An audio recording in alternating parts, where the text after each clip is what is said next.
ሌሎቹ ከዮአዳን ድራማ ላይ የተወሰዱ አክተሮችም አሉበት። ሐረግ ድራማ አሁን ላይ ብዙዎቻችሁን ያናደደ ቢሆንም ይባስም ብሎ አንዳንዶቻችሁ ለያፌት ድጋፋችሁን እያደረጋችሁ ነው ያላችሁት። እስቲ ሐረግ ድራማ አሁንም ያናደው ፓርት ላይ ቢሆንም መጨረሻ ክፍሎቹን አሪፍ አድርጎ ለመጨረስ ሲባል ነው።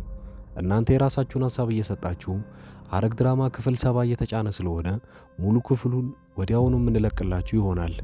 በዚህ ቻናል ላይ ያላችሁን አስተያየት ኮሜንት ላይ ያስቀመጣችሁልን አዲሱን ድራማ ፍላጎት የሚለውን መጀመራችሁን አትርሱ። እንደ ሌሎቹ ድራማ ሳይሆን አሪፍ ሆኖ የምትወዱት ይሆናል። የጀመራችሁትም ሀሳባችሁን እዚሁ ኮሜንት ላይ ያስቀምጡልን። በሐረግ ድራማ ላይ በዛሬው ክፍል እስቲ ኤፍራታና የያፌት ሰርግ ለአንድ ሳምንትም ስለተራዘመ ደስ ያላችሁ ካላችሁ ደስታችሁን እስቲ ይህን ቪዲዮ ላይክ በማድረግ አሳዩኝ። ሌላው በሐረግ ድራማ ላይ በክፍል 7 የሚፈጠሩትን ነገሮች በዚህ ቪዲዮ ላይ ቀንጨብ አድርጌ የማሳያችሁ ይሆናል። ኤፍራታ ቤተሰቦቿ የደበቋትን ትልቁን ሚስጥር አውቃለች። ታዲያ ይሄ ለምንድን ነው ብዙኛ በጣም በክፉኛ የተጎዳችው? የተደበቀውን ነገር ማወቋ ለእሷ ደስታ ሊገባት ይችላል ብላችሁ ብዙዎቻችሁ ግራ ገብቷችሁ ነበረ። እሷን የጎዳት ይሄ አይደለም። ለካ እዛ ቤት ውስጥ እስከ ዛሬ ድረስ ስትኖር ቤዛ ለምን እንደዛ እንደምታሰቃያትና ለምን ብዙ ነገር እንደምትቀማት አሁን ላይ ትርጉሙ ገብቷታል። እኔ እዛ ቤት ውስጥ ተጥዬን የተገኘሁት እዛ ቤት ውስጥ ገብቼ ከነሱ እኩል ነበረ እየተጨቃጨኩና የራሴ ብዬ እየተከራከርኩ ስኖር የነበረው። ቤዛ ለካ እውነቷን ነው፣ እንደዛ የምታሰቃየኝ ወዳ አይደለም ብላለች። ሌላው ገነት እዛ ቤት ውስጥ እናቴ እንደሆነች እያወቀች እንዴት ይህን ሁሉ ዝም ትላለች? ለምንድን የደበቁኝ? እድሜን የጨረሱት የሚል ነገር ነው እሷ ውስጥ ያለው። ታዲያ በዚህ ሁኔታ ላይ አሁን ላይ ለኤፍራታ ክፉ ሆኖ የሚታየው እነ ናታን እነ ገነት እንጂ ያፌት አይደለም። ያፌት ይባሱኑ በዚህ ሰዓት ላይ እድሉን እየተጠቀመበት ነው ያለው፣ ጨዋ ለመሆን እየሞከረ። ይሄ ነገር ብዙም ቢያናድም በክፍል 7 ምን ይፈጠራል? ናታን እንግዲህ እንደዚህ ቀጥታ ሄዶ ይቅርታ የሚጠይቃት ከሆነ እንደማትቀበለው ያውቃል። ነገር ግን የእሷን ይቅርታ የሚመልስበት አንድ መንገድና አንድ እድል ይኖረዋል። እሱም ምንድን ነው? ገነትም እያለችው ያለችው ልጄን አድልልኝ፣ እንደው የምትወዳትና የምታፈቅራት ከሆነ በዚህ ነው ማይክ እሷን አምጣትና አብራኝ እንድትኖር አርጋት። እናም ገነት በዚህ ሁኔታ ላይ ተናዳ እዛ እያለች ለብዙ ዓመታት አብራ ስትኖር የነበረው ብዙ ነገሮችን ችላ ከዛ ቤት ውጪ ተብላ እንኳን ያልወጣችበትን ቤት አሁን ላይ ሻንጣዋን ይዛ ከናታን ቤት ወጣለች። ናታንና ቤዛ ናቸው እዛ ቤት ውስጥ የቀሩት እና ሉሊት። ያ ቤት አሁን ላይ በትንትኑ ወጥቷል። የሳቅ ምንጭ የሆነችው ኤፍራታ እንኳን የለችም። ታዲያ ገነት እያለችው ያለችው ልጄን መልስልኝ፣ የምትወዳት ከሆነ የመጀመሪያ ቤተሰባችንን መልሰው ነው ያለችው። አሁን ላይ እሱ ምንም ማድረግ እንኳን ባይችል ነገሩን ማሳደግ ያለበትና የራሱን ይቅርታ መመለስ የሚችለው በዚህ ሁኔታ ላይ ብቻ ነው። ሰርጉ እንዳይደረግና ኤፍራታን አድኗት ወደ ቤቱ መመለስ። ናታን በዚህ ሰዓት ላይ እንድትወደውና ይቅርታ እንድታደርግለት ይህንን ማድረግ አለበት። ኤፍራታን ማዳን። ኤፍራታ አሁን ላይ ራሷን እንኳን ጠልታለች። ማንንም ሰው አትፈልግም። ሁሉም ሰው ውሸታም ናቸው። ሁሉም ሰው ከዳተኞች ናቸው። ለካ እናንተም ኤፍራታ፣ ያፌትም፣ አንተም ናታንም እንዳሻንጉሊት ነው ሁለታችሁም የተጫወታችሁብኝ ብላቸዋለች። በዚህ ሰዓት ሰላማዊ ፍቅር ውስጥ ያሉት ጽዮን እና ዳግም ናቸው። ነገሮችን እያዩ ነው። ሌሎቹ ጦርነት ላይ ናቸው። እነሱ ሁለቱ ግን ፍቅራቸውን እያጣጣሙ ነው። ጭራሽ ይባስ ብሎም ማታ ላይ ሁለቱ ሳያወሩ መተኛት አይችሉም። አሁን ላይ ገነት ራሷን ስታ ማለት ይቻላል ብዙ ጊዜ መከራዎችን ብታይም ሐኪም ቤት ሄዳ ታይታለች። በዚህ ሁኔታ ላይ ራሷን ማጨናነቅ እንደሌለባት ታውቃለች። ገነት በቀጣዩ ዙር ምን ልታደርግ ነው? እነ ያፌት ቤት ሰራተኝነት የምትገባ ይሆናል።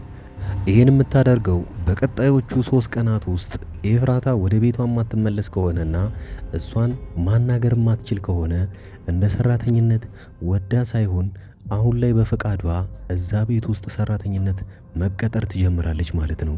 ታዲያ እዛ ቤት ውስጥ በምትቀጠርበት ሰዓት ላይ አንድ ነገር ብሎ ነበረ ያፌት። ምን ነበር ያለው? ሰርጉ ባይደረግም ከዚህ በኋላ እኔና እሷ እንደ ባልና ሚስት ሆነናል ነው ያለው። ኤፍራታ ግን አሁን ላይ በዚህ በኩል መከራከር ባትችልም የራሷ እቅዶች አቅዳ ቢሆንም ለጊዜውም ቢሆን አሁን ላይ ተጨናፍገውባታል። ታዲያ ኤፉ ላይ ከዚህ በላይ መጎዳት የለባችሁም ብላችሁ የምታስቡ ካላችሁ የየራሳችሁን ሐሳብ እስቲ ኮሜንት ላይ አስቀምጡልኝ። እናንተ በኤፍራታ ጎን ብትሆኑ ምን ታደርጉ ነበረ? ሌላው የፖሊሷ ጉዳይ ነው። ፖሊሷ አሁን ላይ ራሷን አዘጋጅታ ወደ ታጋቾቹ ራሷ ታግታም ልትገባ ነው። ታዲያ የያፌትን ያገታቸው ሴቶች ጋር ሊቀላቅላት እንደሆነ ቀድማውኑ በማወቅ አሁን ላይ ታግታ ራሱ እዛ ቤት ውስጥ ገብታ ብትደፈር ራሱ ተዘጋጅታበት ነው የገባችው። መረጃው ይበልጥባታልና ጓደኛዋ የራሷ የገዛ ፍቅረኛ ነበራት። እዛ ገብተሽ እንደፈለጉ ቢያረጉሽ እኔ ባልሽ ሊሆን ዝግጁ ነኝ ከዛ ስትወጪ ብሏታል። እሷን ፖሊሷን ረጅም ጉዞ የሚጠብቃት ይሆናልና ለመጨረሻ ጊዜ ተሰናብታው ሄዳለች።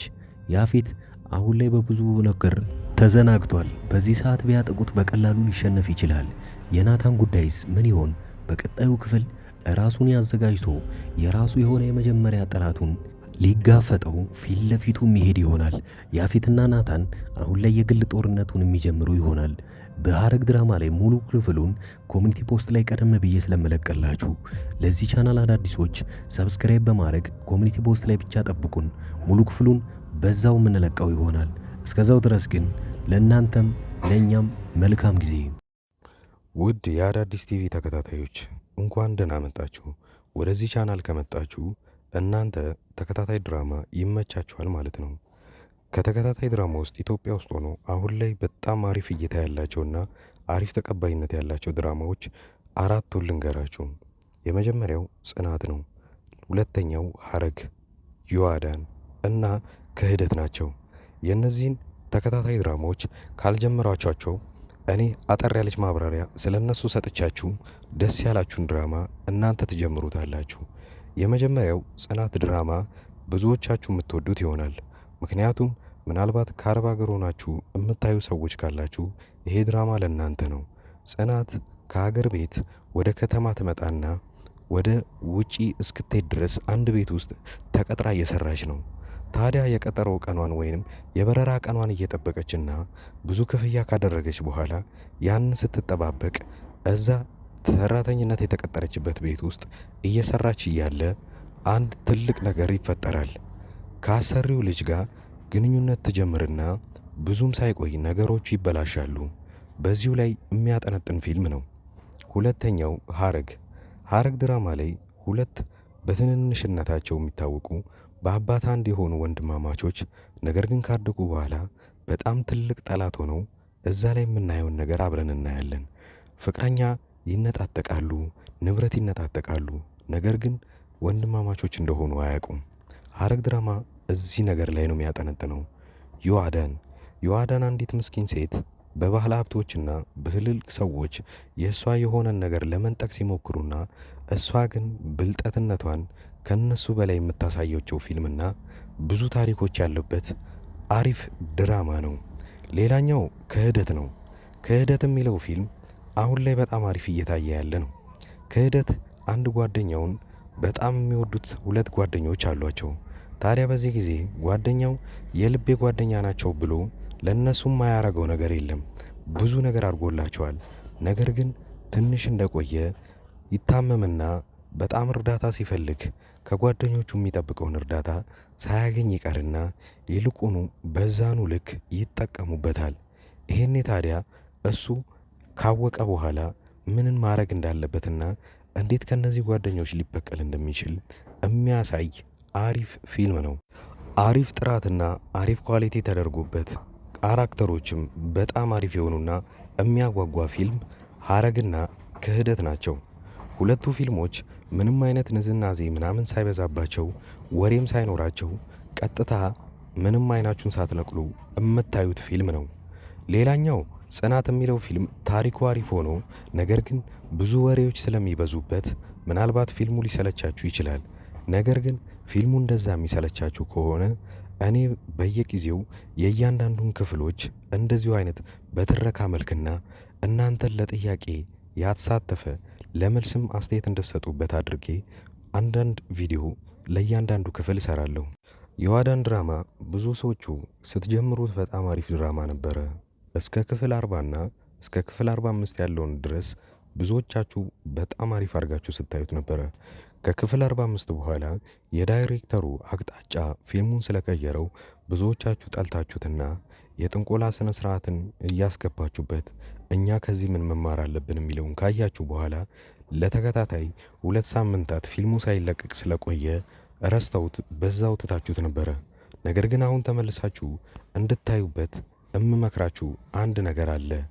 ዮአዳን ድራማ ላይ አሁን ዮአዳንና ሳሚ ፍቅረኛሞች ሆነዋል። እዛ ቤት ውስጥ ያለ ወላጅ እየኖሩ ነው ያሉት። ምን ሊያጠፉ ይችላሉ፣ ምን ሊደረግ ይችላል የሚለውን አብረን የምናየው ይሆናል። እዛ ላይ ሂሩት የምትባል አንዲት መጥፎ ሆና የምትተውን ልጅ እዛው አካባቢ ላይ እብደትን ተከናውና ነገር ግን ጤነኛ ሆና እሷ እንዳትታሰር እያየችው ያለውን ስቃይ አሁን ላይ ማየት ይኖርባቸዋል ብዬ አስባለሁ። አዳዲስ የጀመሩ ተከታታይ ድራማዎችንና አሪፍ የሚባሉ ፊልሞችን በዚሁ ላይ በአንድ ድምፅ አድርጌ በጥሩ ሁኔታ ተርኬ የማቀርብላችሁ እኔ ዙበይር እባላለሁ። የቻናሌም ስም አዳዲስ ይባላል። እኔን ለማበረታታት ሰብስክራይብ ማድረጋችሁን አትርሱ። በቅርቡ 50 ሺህ ምንገባ ይሆናል። አሁን ላይ 40 ቤት እንዳለን አትርሱ። ስለዚህ እባካችሁ አዳዲሶች ሰብስክራይብ በማድረግ በማበረታታት 50 ሺህና ከዛ በላይ እናድርገው። የእኔ ቤተሰቦች አብራችሁኝ ስላያችሁ ከልብ አመሰግናለሁ።